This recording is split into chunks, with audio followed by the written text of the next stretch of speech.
నమస్తే గోమతి పాడ్కాస్ట్కి స్వాగతం. జనరల్గా ఈ మధ్య కాలంలో పెళ్ళంటే చాలామంది యూత్ భయపడుతున్నారనమాట. ఏజ్ వచ్చినా కూడా చేసుకోలేని పరిస్థితి ఏర్పడిందనమాట. ఎందుకంటే బయట కొన్ని సంఘటనల రీత్యా చేసుకుంటే బాగుంటుందా, చేసుకోకపోతే బాగుంటుందా అనే సందిగ్ధంలో ఉన్నారనమాట చాలామంది. కాబట్టి నేనేం చెప్తున్నానంటే చేసుకుంటేనే మంచిది.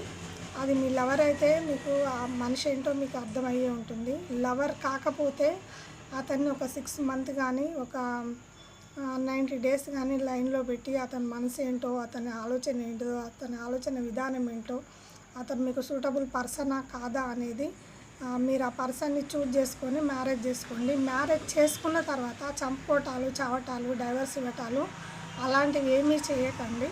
మనము ఈ భూమి మీదకి వచ్చినప్పుడు ఏం తీసుకురాలేదు, వెళ్ళేటప్పుడు కూడా ఏం తీసుకురాము. జస్ట్ పాసింగ్ క్లౌడ్ లాగా ఎంజాయ్ చేస్తామంతే.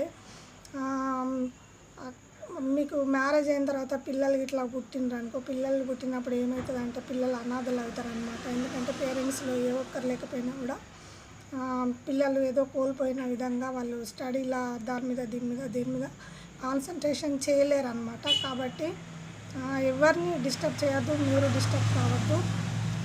మనము ఎన్నో విషయాలలో సర్దుకుపోతాము.